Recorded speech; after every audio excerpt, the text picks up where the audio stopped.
everyone, it's Laura with Pampered Chef. We are making a steak salad tonight. I love going to restaurants and ordering just a variety of things, but then I've discovered that I can do the exact same things from home. And right now, we're in that in-between in the fridge where you're like on the cusp of having to go to the grocery store, so you got to get creative with what you have, some leftovers and other stuff so that you don't waste food, right? So let me show you some tips. One of the things that I like doing is I shop for meat in the manager section at the grocery store. That's the section where meat is about to go bad, but it's not. So I want you to look at this really quick. I want you to look at the color.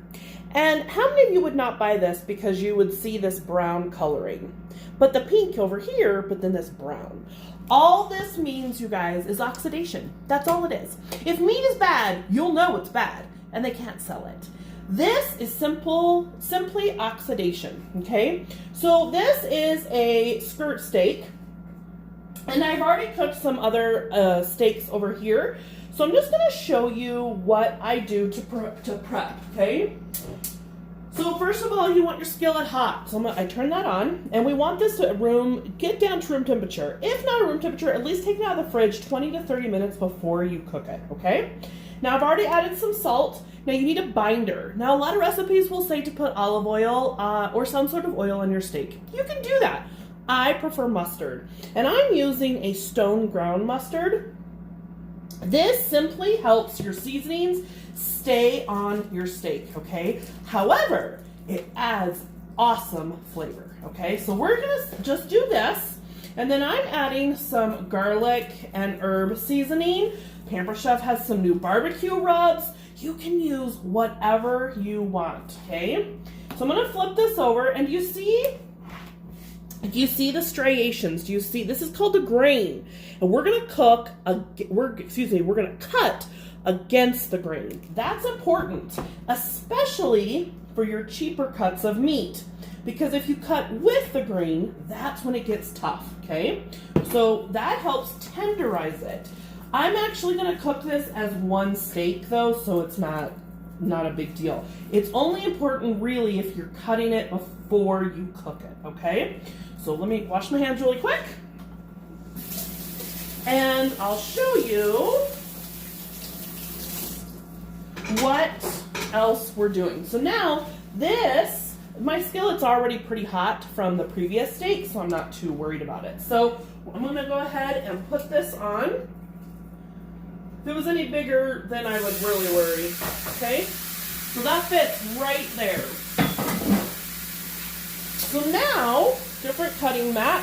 This just has salad. Okay, so now here is our salad. So this right here, you can use all different kinds. Just to let you know, the darker, iceberg lettuce does not have any nutrients, you guys. It's mostly water. These are our salad choppers. I love these. I love chopped salad. It's one of my favorites, okay? So, nice and chopped. So what are we gonna add to it? This bowl, you can't see it, but I'm making homemade beef jerky. You're gonna see that here in a couple days. All right, so we'll set that aside. All right, now, I did 6 eggs in the quick cooker. 7 minutes, completely hard boiled, okay? So now we take our egg slicer, and watch this.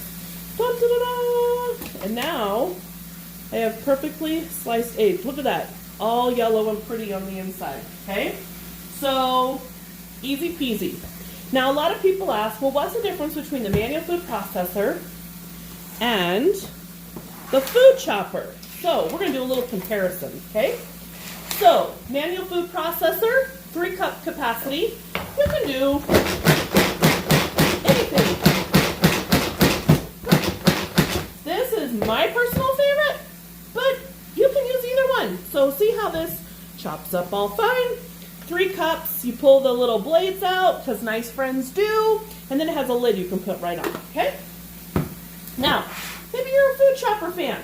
So, these are radishes, by the way. So, you put your radishes, and you can use a cutting board, or you can use the cap. I'm just going to say, if you've had a bad Monday, and I say this a lot, but, take that of crush them out right here on your radishes. It helps. So, and then you have your radishes, okay? So, we're gonna put this right in here. And now I'm gonna show you our steaks, okay? So these are the steaks that I cooked already. So they've been resting. This is really important. When you cook meat of any kind, you want it to rest. And that's gonna be dependent kind of on the size of the meat. This little guy here, not a big deal. But when you have, let's say, a big old turkey, you're gonna let that sucker rest for 20 to 30 minutes. Because what happens is as it's resting, the juices redistribute and your meat will stay nice and moist. So you don't have dried out meat for the next week. So this is really important. These have been resting though, so we don't have to worry about these so much. So this is, we can come and grab our big old workhorse right here. Now you can cut against the grain here. It's not going to be a big deal because they're already cooked, okay? By the way, if you saw what this is right here, this is garlic. I'm going to show you what you can do to have restaurant quality steaks, okay? You can take your bulb. Now we're not going to use a whole bulb, okay? And we're going to take some cloves. You can take however much if you want, okay? You don't even have to peel them. There is a trash over here. I'm not just throwing this on the floor. Okay. All right. These are some good sized cloves. You're going to take, 5-second rule. If the dog hasn't touched it, still third grade in our house. All right. So I'm going to break it just like this. I am not even peeling it, you guys, but you can see that I have broken it, okay? And I'm going to toss these right in the skillet, okay? It doesn't even matter. One of the things you'll see when you cook steak or any meat, a lot of times it says to cook with oil and then add your butter. Oil does not cook the same way as butter.